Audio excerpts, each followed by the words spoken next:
প্রিয় দর্শক, আসসালামু আলাইকুম। এমএস কিচেন থেকে সবাইকে ওয়েলকাম জানিয়ে আজকের এপিসোডটি শুরু করছি। আমার আজকের এপিসোডে থাকছে পেঁয়াজকলি আর আলু দিয়ে শুটকির রেসিপি। চলুন তাহলে আর কথা না বাড়িয়ে রান্নাটি শুরু করি। এই রান্নাটা করার জন্য এখানে আমি 1/2 কেজি পরিমাণ পেঁয়াজের কলি নিয়েছি। এই পেঁয়াজ কলিগুলোকে আমি 1 ইঞ্চি পরিমাণ লম্বালম্বি করে কেটে ধুয়ে পরিষ্কার করে নিয়েছি। আর সাথে নিয়েছি এখানে 10 থেকে 12টি দেশি ছোট আলু। আমি খোসাগুলো ছাড়িয়ে ছোট ছোট করে কেটে নিয়েছি। এবার আমি রান্না করার জন্য চুলায় চলে যাচ্ছি। চুলায় একটি প্যান বসিয়ে গরম করে এতে আমি 1/3 কাপ পরিমাণ সয়াবিন তেল দিয়ে গরম হওয়া পর্যন্ত অপেক্ষা করছি।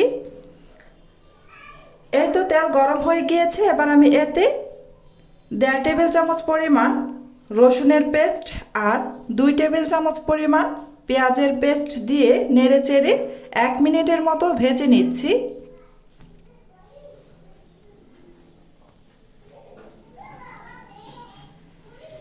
এক মিনিটের মতো ভেজে নেওয়া হয়ে গিয়েছে। এবার আমি এতে চাপা শুটকি দিয়ে দিলাম।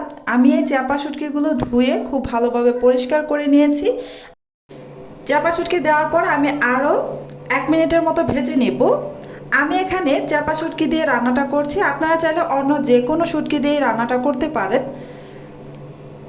এই তো আমি আরও 1 মিনিটের মতো ভেজে নিয়ে এখানে আমি 1/2 কাপ পরিমাণ পানি দিয়ে দিলাম। গুঁড়া মশলাগুলো অ্যাড করব।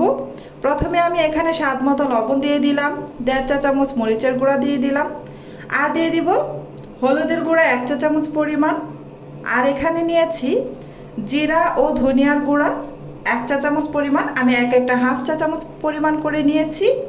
এবার আমি নেড়ে চেড়ে এই মশলাটাকে খুব ভালোভাবে মিশিয়ে নিচ্ছি। এখন আমি ঢাকনা দিয়ে ঢেকে দিব এই মশলাটাকে খুব ভালোভাবে কষিয়ে নেওয়া পর্যন্ত।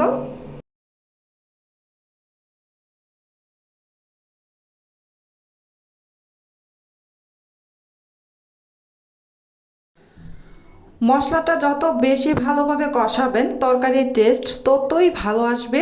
তাই মশলাটা খুব ভালোভাবে কষিয়ে নিতে হবে। এই তো আমার মশলাটা খুব ভালোভাবে কষিয়ে নেওয়া হয়ে গিয়েছে। মশলা থেকে তেলটা আলাদা হয়ে গিয়েছে। এবার আমি এতে কেটে দিয়ে পরিষ্কার করে রাখা আলুগুলো দিয়ে দিলাম। এবার সাথে দিয়ে দিব পেঁয়াজকলি যে কেটে ধুয়ে পরিষ্কার করে রেখেছিলাম সেগুলো দিয়ে দিচ্ছি। সবগুলো দিয়ে এবার আমি নেড়ে চেড়ে মশলার সাথে খুব ভালোভাবে মিশিয়ে নিব। নেড়ে চেড়ে খুব ভালোভাবে আমি মিশিয়ে নিয়েছি। এবার আমি ঢাকনা দিয়ে ঢেকে দিলাম। কিছুক্ষণ পর প্রায় 4 থেকে 5 মিনিট পর ঢাকনাটা খুলে নিয়েছি। এবার আমি একটু নেড়ে চেড়ে দিচ্ছি। পেঁয়াজ কলি আর আলুটা আমার বেশ ভালোভাবে কষিয়ে নেওয়া হয়ে গিয়েছে। এবার আমি এই আলুটাকেও একটু চেক করে নিলাম, আলুটাও আমার সিদ্ধ হয়ে গিয়েছে।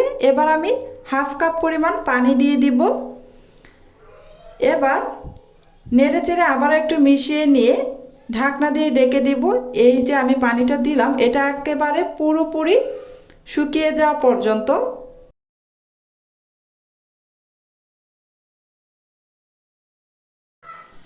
প্রায় 2 মিনিট পর আমি ঢাকনাটা খুলে নিয়েছি। এই তো পানিটা আমার পুরোপুরি শুকিয়ে যায়নি, সামান্য একটু আছে। এ পর্যায়ে এসে আমি 4টি কাঁচামরিচের ফালি দিয়ে আবার একটু নেড়েচেড়ে মিশিয়ে নিলাম। এবার আমি আবারও ঢাকনা দিয়ে ঢেকে এই যে পানিটা আছে সেটা একেবারেই শুকিয়ে নিব। কিছুক্ষণ অপেক্ষা করার পর ঢাকনাটা আবারও খুলে নিচ্ছি। এই যে দেখতেই পাচ্ছেন আমার তরকারিটা থেকে একেবারেই পানিটা শুকিয়ে গিয়েছে। শুটকির তরকারি রান্নার ক্ষেত্রে পানিটা একেবারে শুকিয়ে নিলে খেতে বেশি ভালো লাগে। এই তো ফাইনালি আমার রান্নাটা করে নেওয়া কমপ্লিট। আমার আজকের এই রেসিপিটি আপনাদের কাছে কেমন লেগেছে কমেন্ট করে জানাবেন, একটি লাইক দিয়ে দিবেন। আজকের মতো এখানেই বিদায় নিচ্ছি। আপনারা অনেক বেশি ভালো থাকবেন, সুস্থ থাকবেন। আসসালামু আলাইকুম ওয়া রাহমাতুল্লাহি ওয়া বারাকাতুহু।